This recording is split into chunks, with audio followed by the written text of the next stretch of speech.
los estándares de Dios son muy perfectos y muy altos. Son tan altos que si uno es honesto a la hora de mirar la Escritura, realmente son inalcanzables. Si uno se pone a ver cómo podríamos hacer para alcanzar un estándar similar a la perfección de Dios, pues uno dice, ¿cómo a qué horas? Y entonces muchas personas se rinden antes de empezar la travesía de caminar con Dios. Porque muchas personas reconocen o tenemos que reconocer que la verdad es que no nos alcanza, no nos da. Yo recuerdo la primera oración consciente que hice al Señor, una oración, digamos, que cambió muchas cosas. Y en esa oración, lo primero que yo le dije al Señor fue, Dios, cambia mi corazón, porque con el corazón que tengo, la verdad es que yo sé, ya veo que es imposible. O sea, no me da con las fuerzas del corazón que tengo. Cámbiame, transfórmame. Y la segunda oración fue, Dios, ponme en un lugar, ponme en una iglesia, tú sabes más de iglesias que yo, ponme en un lugar que a ti te agrade, así tal vez a mí no me agrade. Y en ambas cosas Dios respondió, pero no solamente esta iglesia me agrada, sino que sé que le agrada al Señor también, sino que la amo, porque aquí es donde anunciamos esto que vamos a hablar hoy. Y es la justificación por la fe.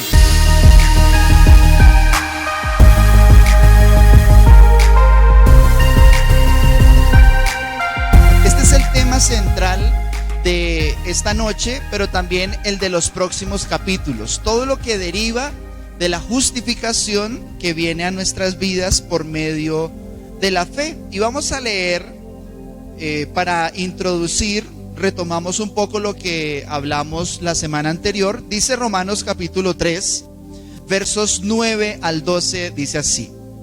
Y empezamos con una fotografía difícil, una fotografía muy triste del estado de bancarrota espiritual de los seres humanos. Dice, todos están bajo pecado. Como está escrito, no hay justo ni aun uno, no hay quien entienda, no hay quien busque a Dios. Todos se desviaron, a una se hicieron inútiles, no hay quien haga lo bueno, no hay ni siquiera uno. Y mencionábamos la vez anterior que la severidad de la ley es muy fuerte, es muy pesada. Y cuando hablamos de ley, ya lo vamos a ver, hablamos específicamente de la ley de Moisés. Pero la severidad de la ley nos empuja a no tener argumentos en defensa propia, quedar uno sin palabras, como que no hay justificación. Si recuerdan, la vez anterior el tema se llamaba cállate la boca, ¿sí?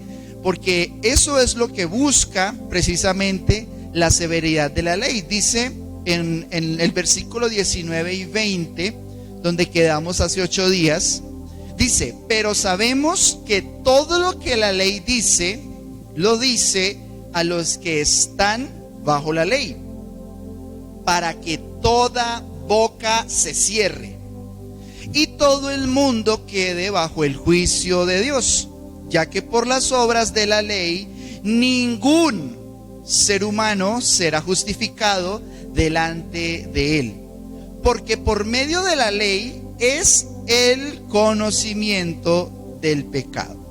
En otras palabras, ¿qué es lo que dice esta porción de la Escritura? Que todo el mundo queda bajo el juicio de Dios. Es decir, grandes y pequeños estamos infectados por una pandemia, por una enfermedad de muerte que se llama pecado. Y ese pecado trae precisamente la muerte, trae un juicio, porque es que Dios es justo. Entonces, la Escritura que testifica que todo el mundo, sin excepción, queda bajo el juicio. Y cuando dice todos se desviaron, cuando dice no queda ninguno, lo dice en serio la Biblia. O sea, no menciona excepciones.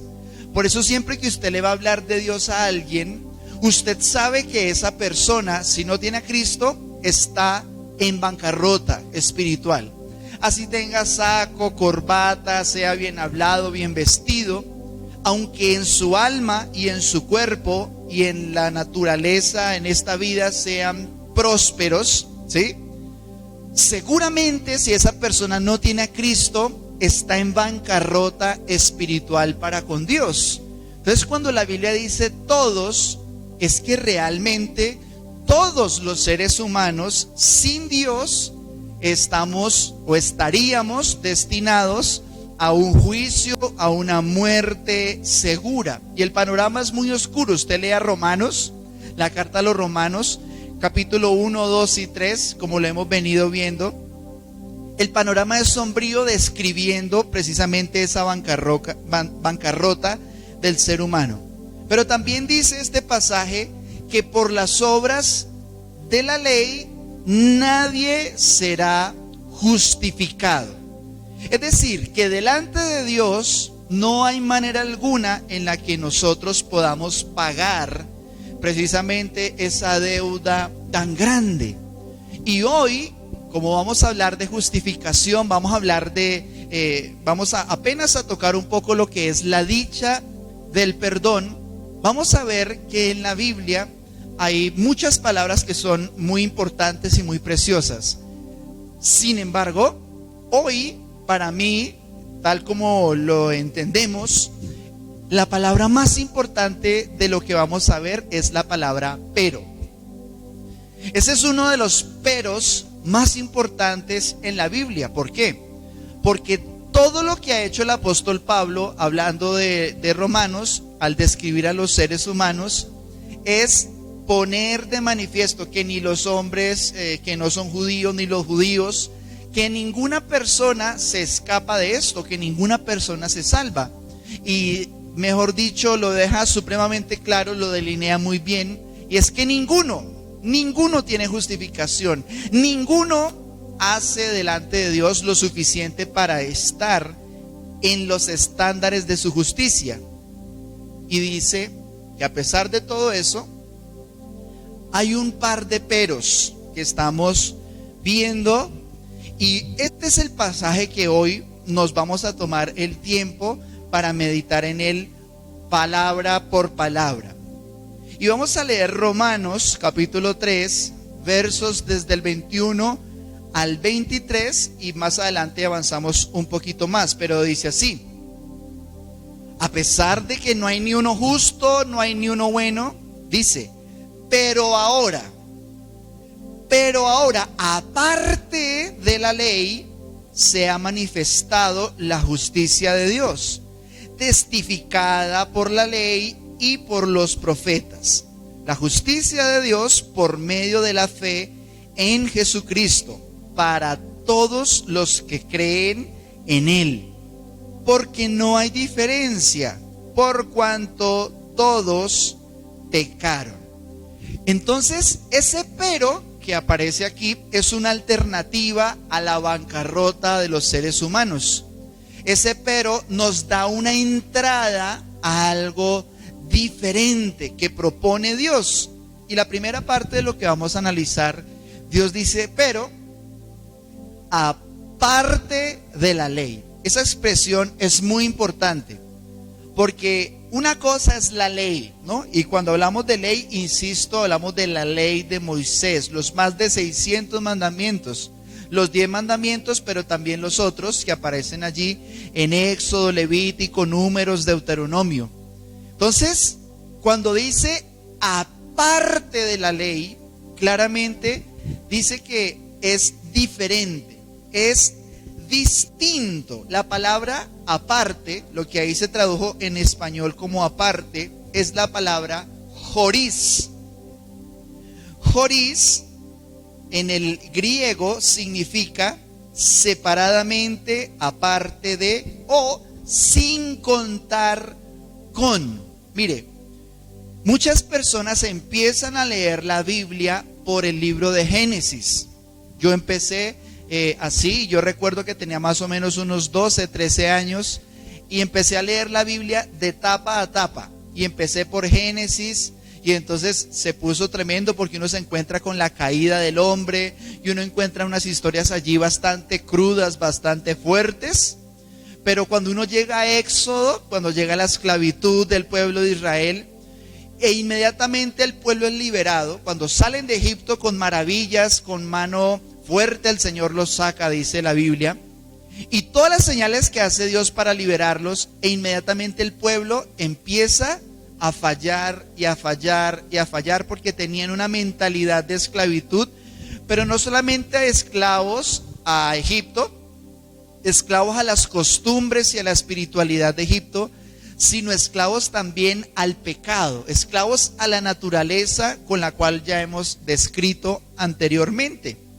Entonces, en la medida en que esas historias a mí me maravillaban, y recuerdo que cada vez me impresionaba más, y yo duraba horas y horas leyendo y leyendo y leyendo y me apasionaba, llegaba un momento cuando empezaba Dios a escribir en la lectura que iba llevando. Dios escribía sobre las tablas de la ley, y dice que cuando bajó Moisés con esas tablas, el pueblo, Aarón, el mismo sacerdote Aarón, había hecho, mejor dicho, algo abominable a Dios delante del Señor, y era que habían hecho un becerro de oro con todos los tesoros que Dios les dio para que hicieran el arca, todo lo que ya Dios había predestinado que iba a suceder. Ellos usaron las riquezas que Dios les dio para hacerse un ídolo. Entonces, es muy tremendo ver cómo desde ahí, y todo el tiempo, vez tras vez, cae, tropieza, y cada vez el fracaso espiritual de Israel es más estrepitoso. Entonces aparece la ley, y yo les tengo que confesar lo que se despertó en mí. Yo desarrollé un temor muy fuerte, pero sobre todo una decepción muy profunda, porque nomás con no mentirás, y después no codiciarás y no robarás, y en cada uno de los puntos veía que yo también era exactamente igual y peor que el pueblo de Israel. Y entonces, como no conocía a Jesús, no conocía esto de lo que estamos hablando, por muchos años, más de 10 años, no, más o menos 10 años, estuve siempre creyendo y sabiendo que Dios existía. Nunca tuve problemas con creer que la Biblia es la palabra de Dios, el Dios vivo y verdadero es el que aparece en la Biblia, y nunca tuve problemas con creer en la existencia de Dios. Ni siquiera cuando estudié en la universidad, ni en el colegio, ni por más ideologías o por más cosas que escuché, no tenía problema con creer en que Dios existía. Pero, ¿cómo me sentía?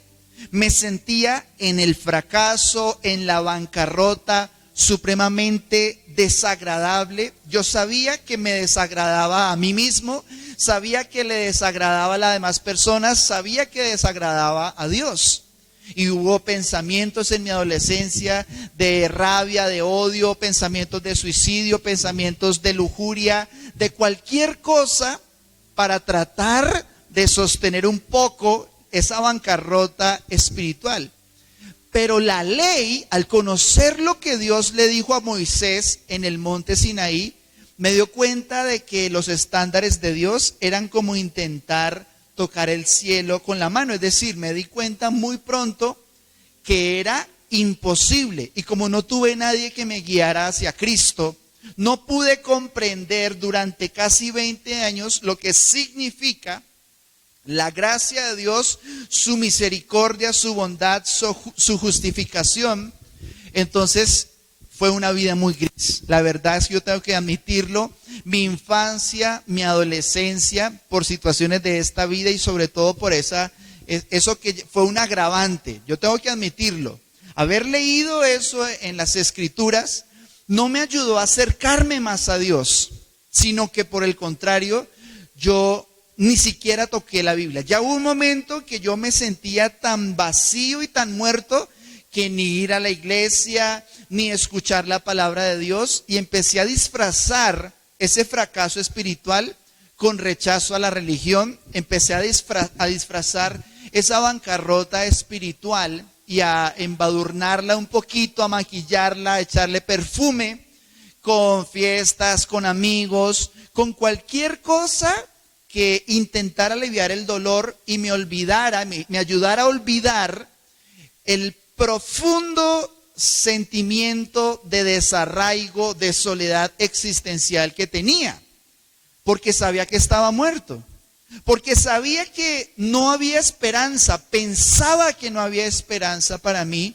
porque siendo un Dios tan santo y que cualquier persona que bajo la ley cometía un pecado era fulminada, que la severidad de la ley hizo que no solamente Israel fracasara, sino que todos los seres humanos llegáramos a la misma conclusión. Me quedó grande. No puedo agradar a Dios por mis propios métodos. Y por eso esta enseñanza es tan fundamental. Porque es el método que Dios, aparte de la ley,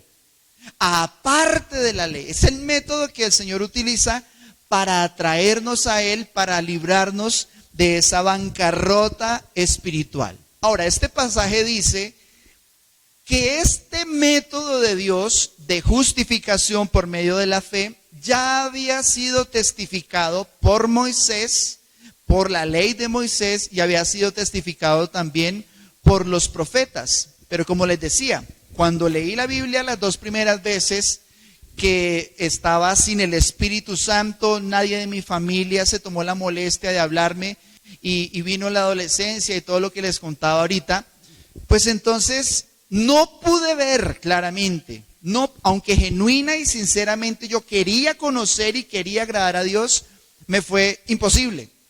Imposible, porque ni el Espíritu Santo, ni un pastor, ni un amigo, ni un familiar, ni mis padres, ni hermanos, nadie me enseñó las Escrituras. Entonces estaba como en un hueco, estaba como sin salida, y no pude ver en ese momento lo que dice esta palabra, que la ley y los profetas ya habían advertido la justificación por la fe. Y aunque ya había leído en Génesis, lo que vamos a estudiar más adelante cuando lleguemos al capítulo 4 que habla de Abraham, y dice, creyó Abraham a Jehová y le fue contado por justicia. No entendí, no me daba para tanto. Y fueron más o menos unos 10, 11 años de vida muy gris y sin entender.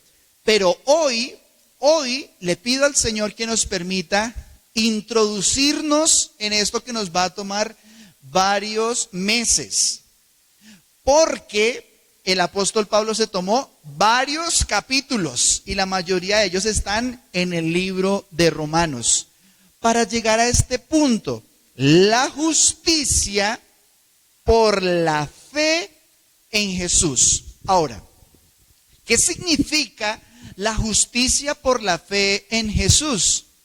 Y quiero que para introducir este tema que nos va a tomar, insisto, varios meses, recordemos que el evangelio es contraintuitivo. Esa palabra que está medio rara, ¿qué describe? ¿Qué significa la palabra contraintuitivo? Es que mi intuición me dice, esto más o menos sirve así, ¿sí? Esto más o menos funciona así, ¿sí? Entonces, por ejemplo, la intuición nos dice que todo tiende a caerse, ¿cierto? Todo, ¡pum!, se cae para el piso.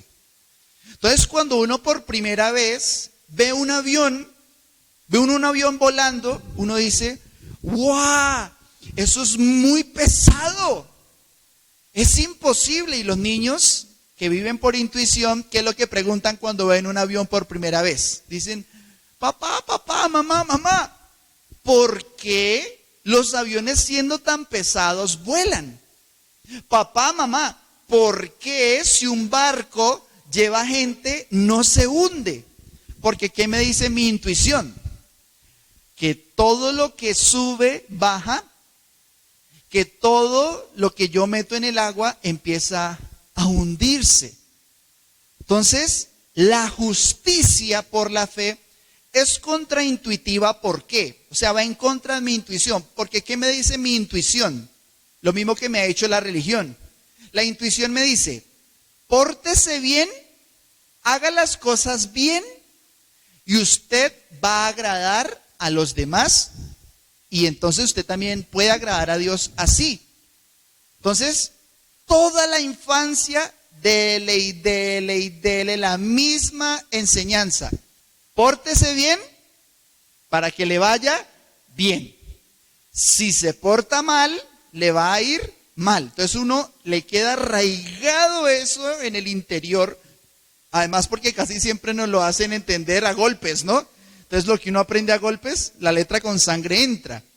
Pero cuando uno ve la sangre de Jesús, la letra que entra es otra, es una palabra de misericordia, de gracia.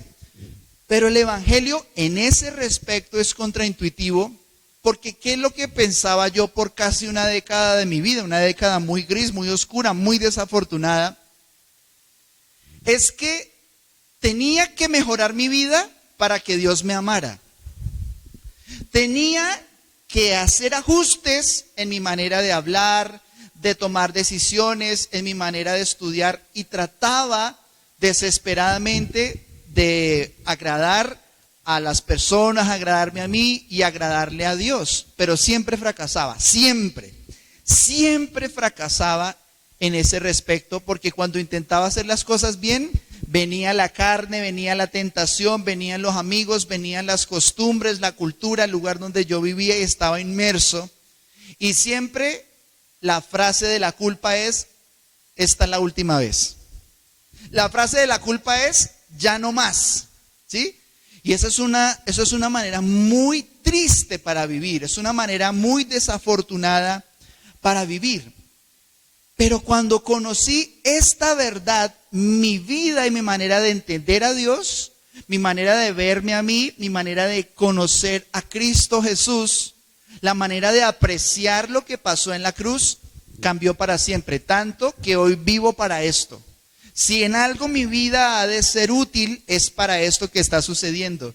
Y es para que con los días, meses, años o décadas que me queden, con las fuerzas que tenga y cualquier talento que Dios me haya dado, sirva para una cosa, y es predicar esto.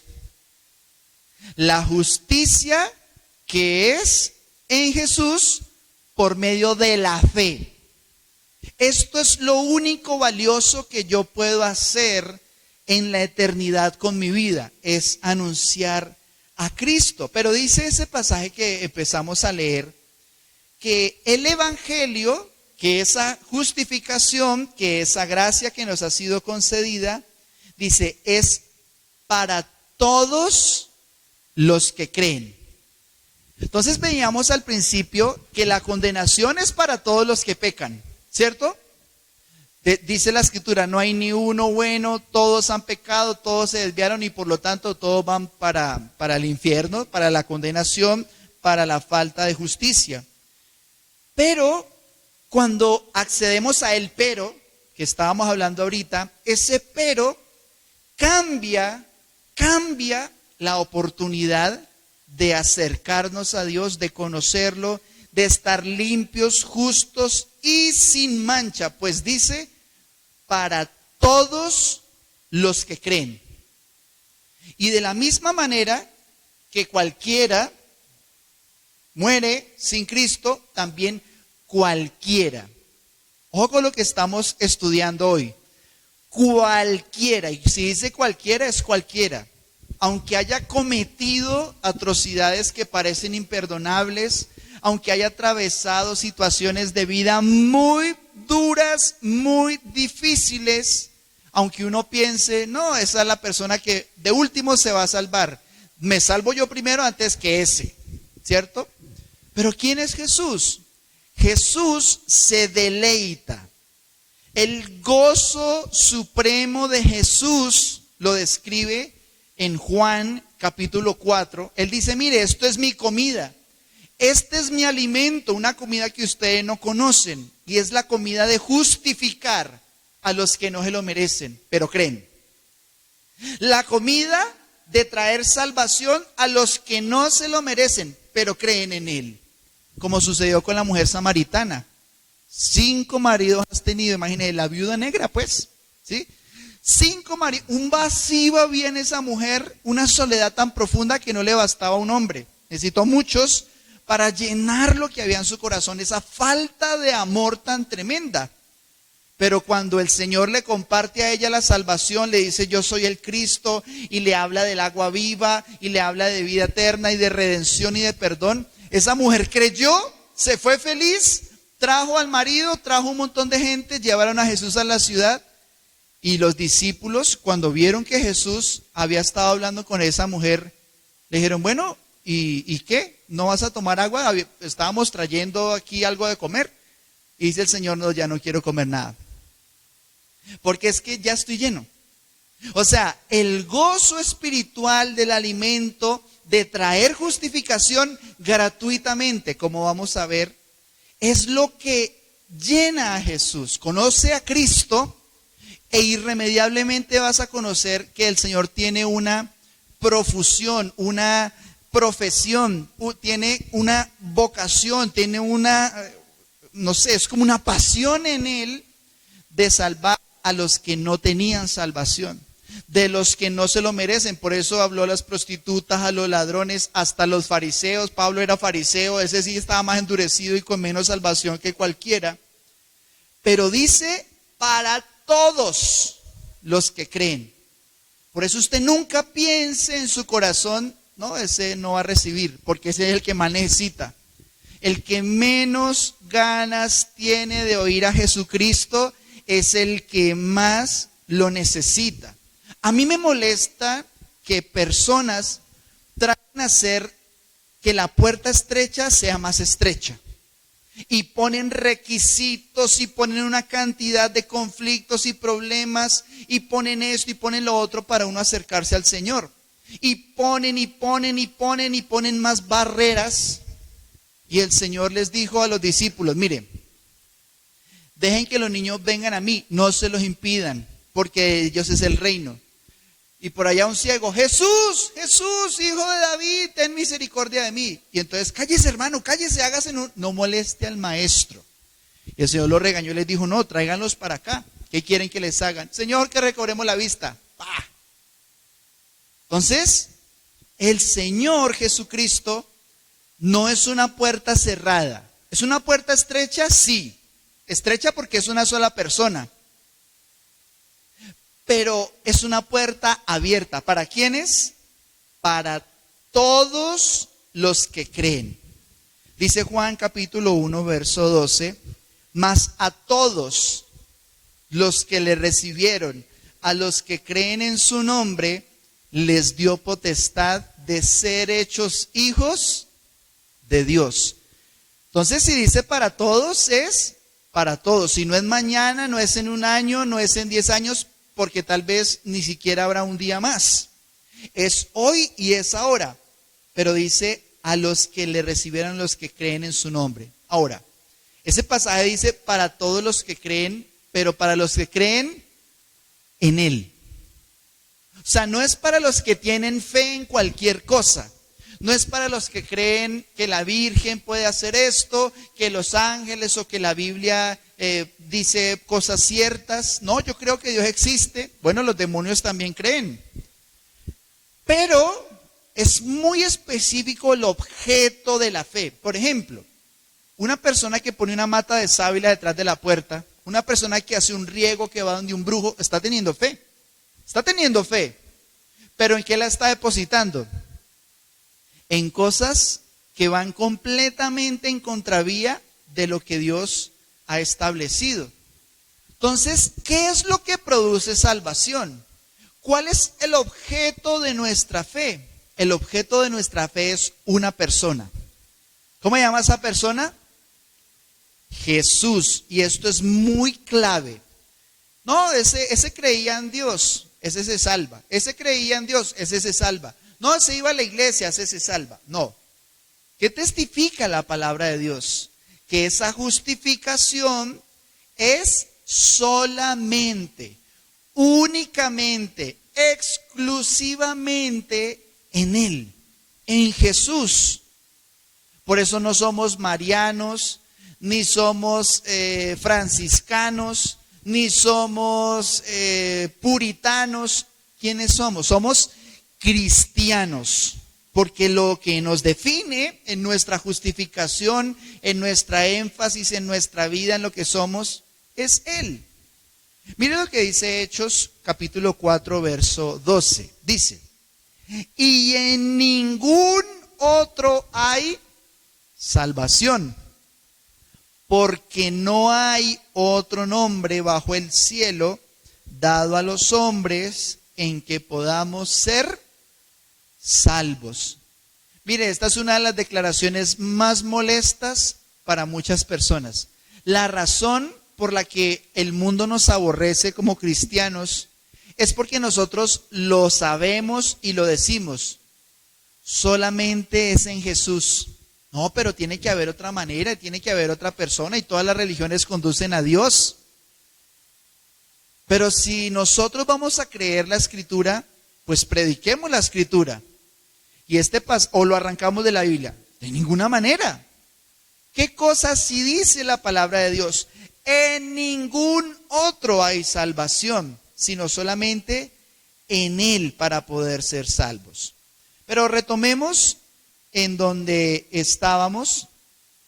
Y dice, por cuanto todos pecaron y están destituidos de la gloria de Dios, siendo justificados gratuitamente por su gracia, mediante la redención que es en Cristo Jesús, a quien Dios puso como propiciación por medio de la fe en su sangre. Esto es uno de los pasajes bíblicos más importantes. Es decir, los teólogos, por ejemplo, esto lo dijo Martín Lutero, él dijo, este versículo, esta porción, este breve espacio de la Biblia, resume todo el plan de salvación. Deja claro qué es como que lo que quiere Dios.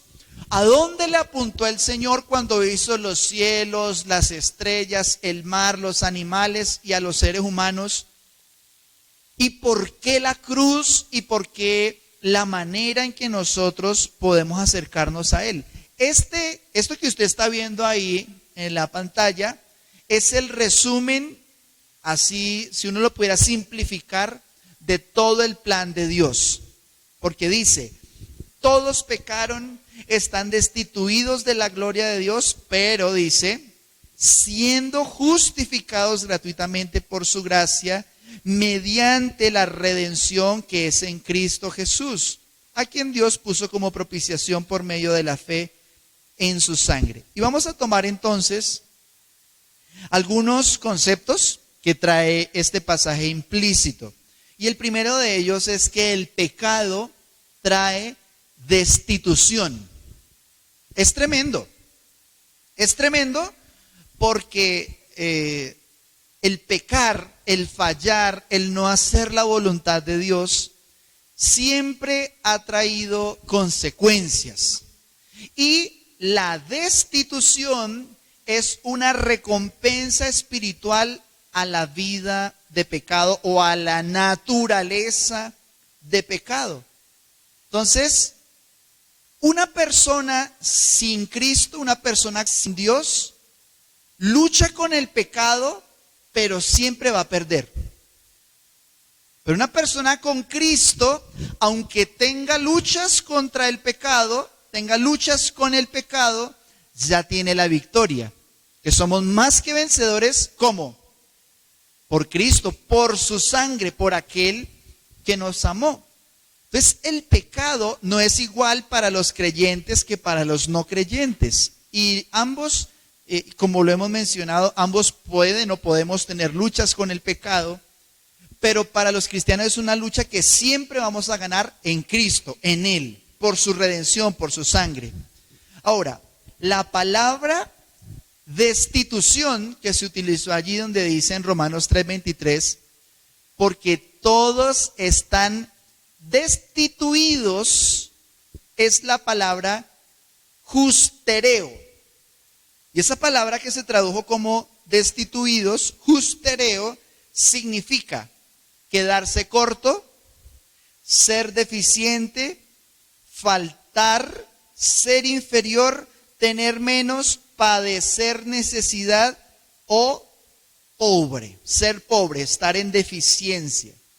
Entonces, uno de los resultados de la vida de pecado, o más claramente de la naturaleza de pecado, es el faltante.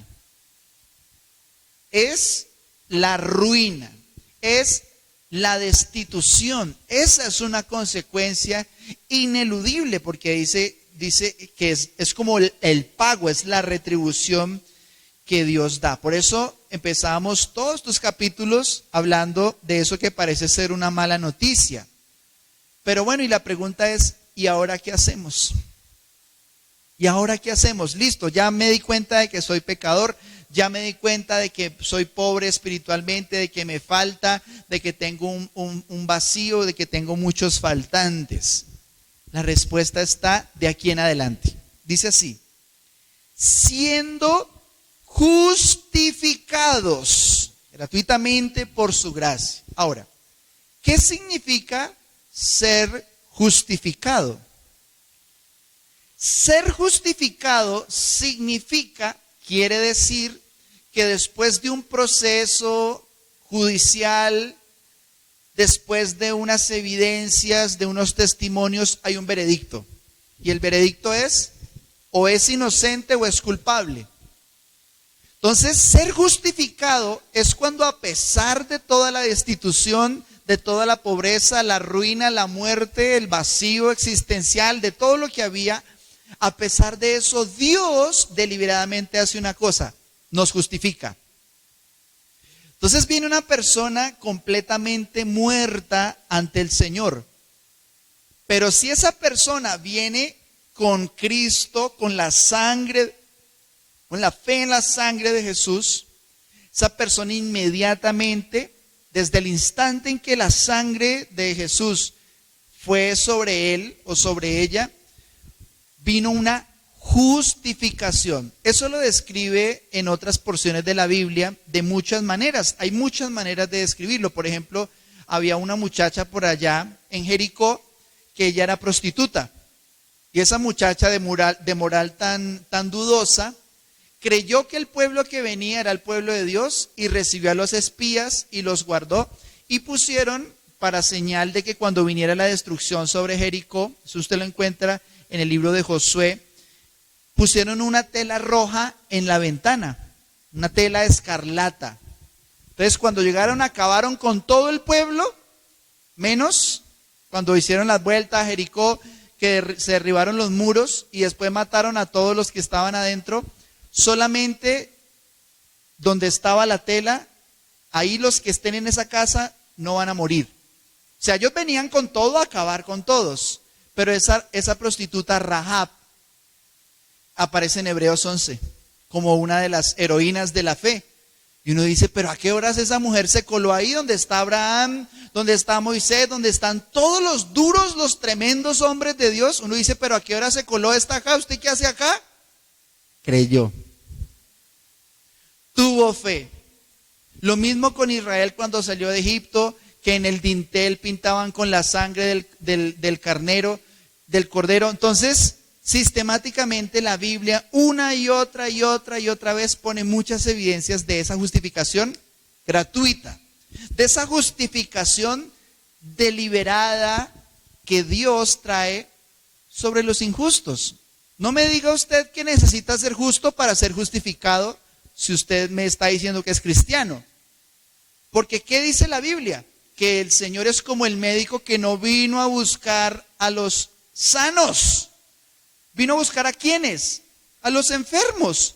¿Cuál es el primer requisito para ser justificado? Pues ser injusto. ¿Cuál es el primer requisito para acceder a la gracia de Dios? Pues ser un pecador, tener problemas con el pecado, tener derrota. Y como todos estuvimos allí hasta que Cristo nos redimió, entonces ser justificado significa ser declarado justo. Significa ser declarado inocente. Significa ser declarado limpio. Y se le imputa una justicia. Pero usted me diría, bueno, si Dios es justo, ¿por qué alguien siendo malo en un juicio ante Dios puede irse siendo justo? Porque una persona que ha hecho tantas cosas malas delante de Dios puede salir justificado antes que una persona que tal vez no haya hecho tantas cosas malas. ¿Recuerdan que hablamos que todos están destituidos? Entonces, voy a poner el ejemplo de los méritos, ¿cierto? Resulta que una persona digamos, la meta es llegar nadando hasta Europa, desde Colombia. Nadando desde Colombia hasta Europa. Entonces, una persona que no sabía nadar, ¿cierto? Intentó hacerlo. Y entonces se tiró al mar y a los 3 minutos ya estaba ahogado. Otra persona se preparó durante un mes. Y entonces salía a trotar, hacía 2, 3 piscinas, aprendió a nadar. Y entonces estaba intentando cruzar el mar desde Colombia hasta Europa. Pero apenas 15 minutos después se ahogó. Y resulta que había un tercer nadador en esta ilustración. Y es que ese nadador era un nadador profesional. Medallas olímpicas, todos los estilos, entrenar por años. Y era una persona supremamente capaz, que era notablemente mucho mejor nadador que el primero del ejemplo. Y entonces arranca desde Colombia a nadar hasta Europa. Y arranca a nadar 5 minutos, dele. 10 minutos, media hora, 1 hora, 3 horas, 5 horas. Un esfuerzo sobrehumano. Pero a las 5 horas también fracasó. Entonces, ni siquiera el mejor de nuestros esfuerzos, ni siquiera nuestro sudor se compara con comprar un tiquete o recibir un tiquete para viajar por avión a Europa. Entonces, mis hermanos, y me llama la atención que los aviones tienen forma de cruz, ¿sí? Entonces, ser justificado es recibir ese tiquete. Así usted sea el mejor nadador, nunca le va a alcanzar. Y vamos a hacer algo curioso, algo que cuando lo estaba viendo me pareció tan hermoso, y es que es el método que Pablo siempre usó, mostrar el pecado del hombre, pero mostrar la justificación gratuita por la redención y por la sangre. Estamos estudiando Romanos, pero vamos a hacer un paralelo entre Romanos y Efesios capítulo 1. Son muy parecidos porque también hablan de la herencia, de la justificación. Una vez más habla de que es solo en Jesús y dice que es un plan que viene desde mucho tiempo atrás. ¿Para qué? Para que usted y yo, delante de Dios, como fuéramos santos y sin mancha. Una de las peores barbaridades que hizo la Iglesia Católica fue mencionar que tal persona era santa porque hacía milagros. Tal persona, miren a San Crisóstomo, miren a Santa Isabel, miren a San José, miren a San yo no sé qué. Y mencionar que no todos son santos, sino que había algunos santos. ¿Por qué? Por sus propios méritos. Porque fueron personas excepcionales y porque fueron personas especiales. Pero la Biblia menciona que solo es suficiente ser creyente en Jesús, tener fe en Él, en su sangre, haber pertenecido a Cristo para ser santo. De otra manera no podríamos serlo. Incluso dice la Biblia que ante un divorcio los hijos, si alguno de los dos es santo, los hijos son santificados. O sea, Cristo es suficiente. Ahora, dice, volvamos a Romanos, ya volvemos ahorita a Efesios, dice, siendo justificados gratuitamente por su gracia. Entonces, yo no sé si usted alguna vez alguien le ha preguntado esto. Disculpe, ¿usted tiene algún préstamo, algún crédito, tiene alguna deuda? Y entonces uno hace cuentas. Espere que me falta. Este también no. Y que alguien le dijera a uno, listo, yo le pago eso, tranquilo. Nos vemos, hasta luego. ¿Uno cómo quedaría? ¿En serio? No puede ser posible. No puede. Y uno dice, pero espere, no se vaya tan rápido.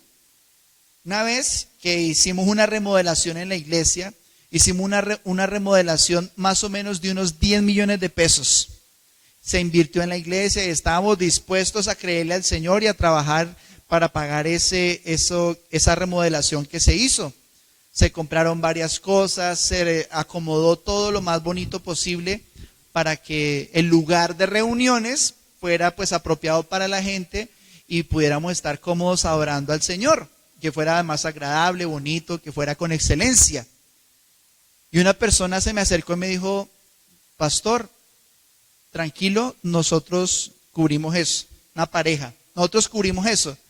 Y entonces yo me acuerdo que volteé a mirar y ¿cómo así? Espera, explícame por qué. No, pastor, nosotros estamos muy agradecidos, Dios ha sido bueno, Dios ha estado con nosotros y queremos, no estamos comprando ni el favor de Dios ni de la iglesia, fue lo que me intentó decir, sino que fue el resultado de haber recibido la bondad de Dios, fue el fruto de su justicia, como menciona la Escritura. Pero cuando el Señor lo hace, Él sí lo hace gratuita y perfectamente. Toda la bondad que nosotros como cristianos podamos hacer es un resultado. No es un inicio, es un fin. No es el inicio de una buena obra, es el final de una obra que empezó en la cruz.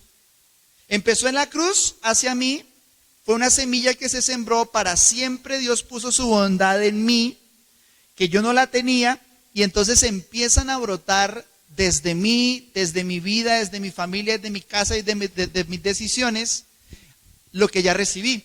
Por eso dice la Escritura: recibieron de gracia, den de gracia. Y eso es muy importante, porque no fue gratis literalmente. Le costó su sangre a Jesús, le costó su vida, pero la da gratuitamente. No sé si me hago entender, ¿sí? Cuando usted le da un regalo a su hijo, PlayStation 5, 6 millones de pesos, ¿cierto? Usted se lo regala, pero ¿a usted le salió gratis? Para usted fueron horas y meses de trabajo, ¿cierto? Hijo, te regalo este carrito, 40 millones de pesos. ¿Salió gratis? No salió gratis.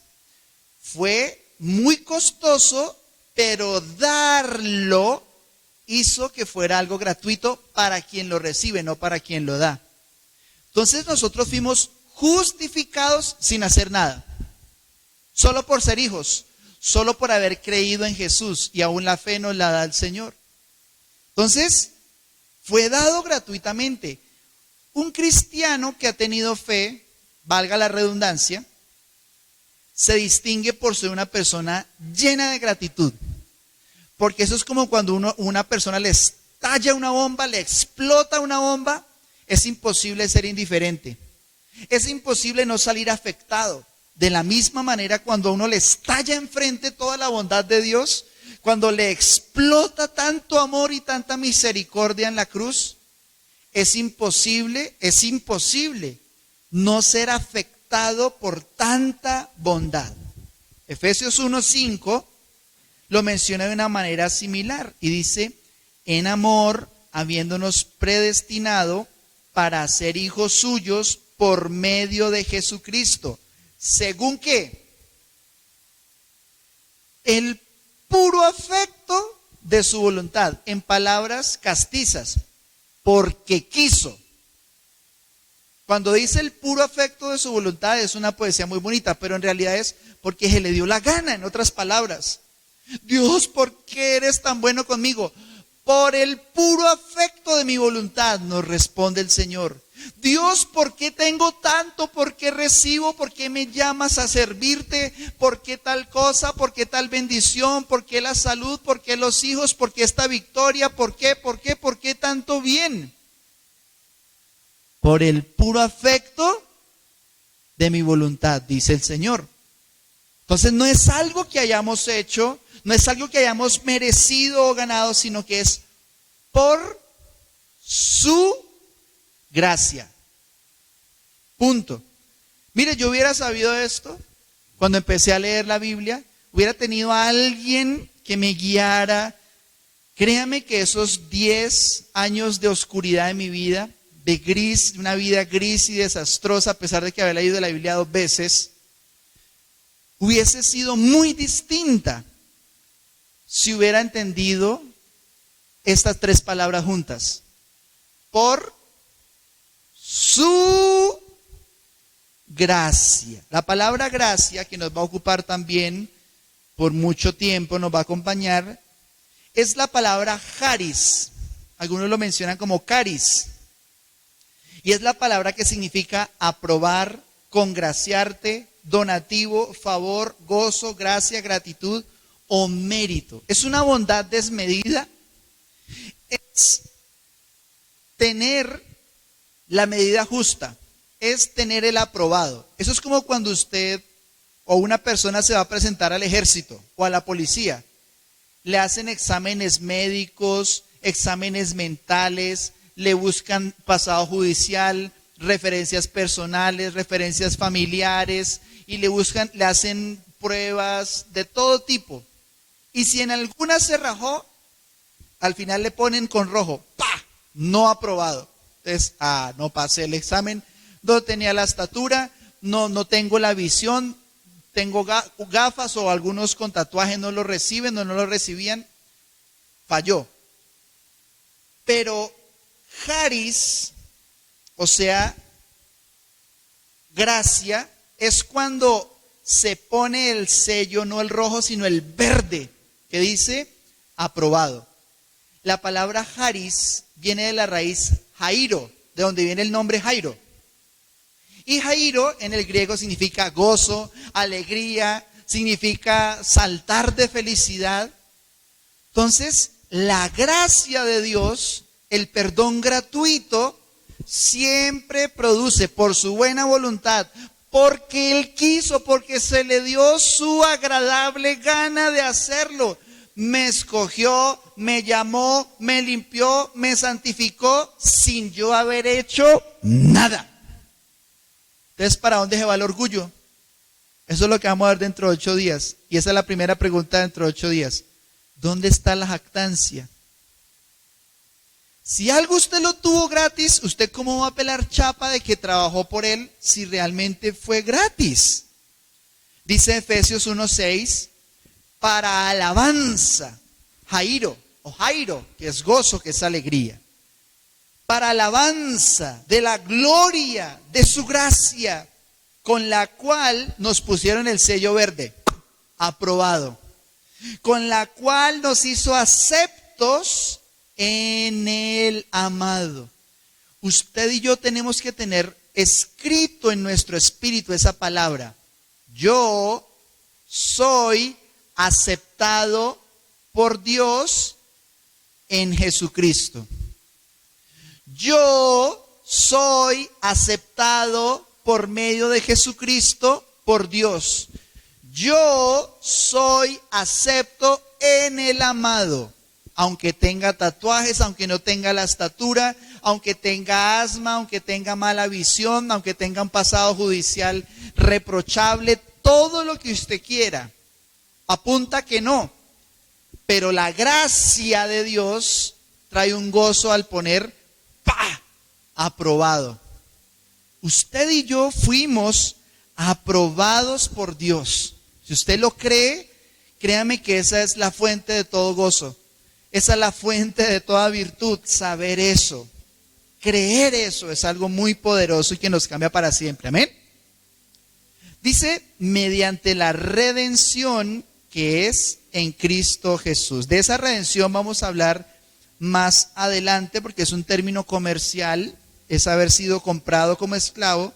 Solo lo vamos a mencionar en Efesios 1:7, porque más adelante lo vamos a tocar. Dice, en quien tenemos redención por su sangre, el perdón de pecados según las riquezas de su gracia. Su mamá le dice, usted nunca va a poder. Su papá le dice, usted le falta mucho. En el trabajo le dijeron, póngase las pilas. Su pareja le dijo, no, así no me gusta esto, yo siento que esto no va para ningún lado. Pero usted viene a Dios y siempre encuentra aceptos en el amado, por las riquezas de su gracia. Pero dice, ya casi finalizando, dice, a quien Dios puso como propiciación por medio de la fe en su sangre. Y esa palabra, propiciación, es la palabra hilasterion.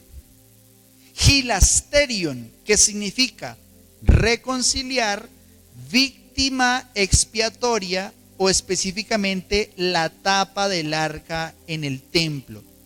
El propiciatorio el propiciatorio es una parte del arca. Resulta que el arca es un cofre, ¿no? Es como un baúl grande de madera recubierto de oro por dentro y por fuera, pero que encima tenía una tapa. Y la tapa se llama propiciatorio. Y la Biblia describe que la gloria de Dios estaba en el propiciatorio, en medio de las alas de los querubines, de los ángeles que estaban allí, protegiendo toda el arca. Y miren que la tapa estaba encima, porque a la tapa del propiciatorio, al estar encima, hace que todo lo que está dentro y debajo del arca esté cubierto, esté protegido. Representa la obra de Cristo, donde allí había la gloria de Dios, pero también estaba la sangre del cordero que había sido sacrificado, una sangre justa. Entonces, ese era el lugar donde se cancelaban todas las deudas. Ese era el lugar donde toda limpieza se efectuaba. Y ustedes pueden ver que ahí donde está la flechita, toda esa parte de arriba, ese es el propiciatorio, que representa, como les decía, a Jesús. Pero, ¿cómo se complementa ese concepto? Y es con lo que empezamos el cierre, y es la fe en su sangre. Dice, a quien Dios puso como propiciación, o sea, como expiación, como una sangre que perdona, por medio de la fe en su sangre. Miren lo interesante, la Biblia nos dice que debemos tener fe en Jesús, también dice que debemos tener fe en su nombre, pero ¿sabe qué dice la Biblia en este pasaje que debe ser el objeto de nuestra fe? Tener fe en su sangre. Ahora, ¿qué significa creer en la sangre de Jesús? Por un lado, sí, significa creer en su padecimiento, creer que Jesús tuvo que padecer, sufrir para que esa sangre saliera de su cuerpo. Eso nos habla también de empatía, de que Jesús sabe cuál ha sido tu dolor, de que el dolor en su cuerpo fue para sanar nuestro dolor en el cuerpo, de que lo que Él padeció muestra el interés profundo y supremo. No era un teatro. No es que el Hijo de Dios no sentía nada, no, Él sentía en su cuerpo y en su carne, Él sintió el dolor.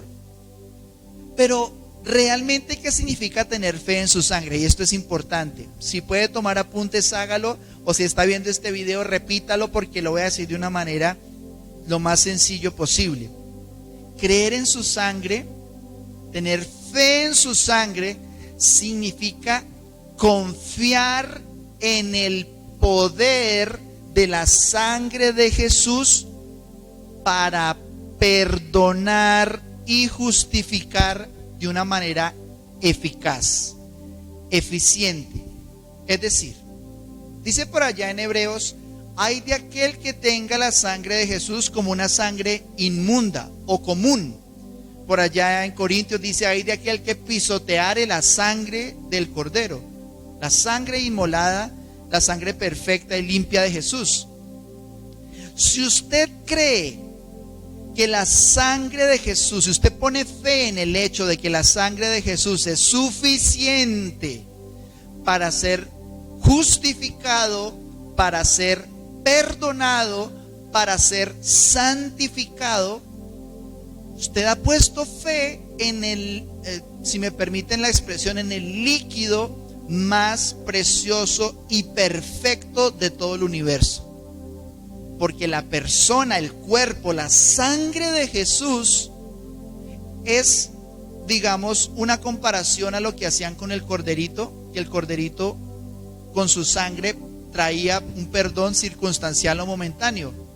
Pero Jesucristo, su sangre es tan limpia y tan perfecta que Jesús no necesitaba derramar toda su sangre, con una sola gota era suficiente, pero mostró un compromiso tan profundo que llegó hasta la última consecuencia, hasta el fin, con tal de gritarle al mundo por medio de su sangre: los amo, estoy para ustedes, me entrego por ustedes. tener fe en la sangre de Jesús es decir, Señor, que tu sangre me cubra. Pero también decir, Señor, tu sangre me cubrió. Y tu sangre es eficiente para mi pecado, para mi bancarrota. Fracasé, pequé, cometí un error, me equivoqué. Señor, tu sangre ha sido eficaz, ha sido eficiente. No es una alcahuetería frente al pecado, es tener la sangre de Jesús como superior a mi pecado.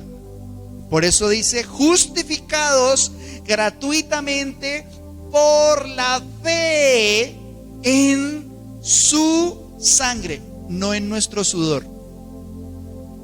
No es el sudor del hombre. Si hay algo opuesto, es la grandeza de la santidad de la sangre y su pureza, la sangre de Jesús, o la bajeza del sudor humano, el esfuerzo por tratar de hacer las cosas bien.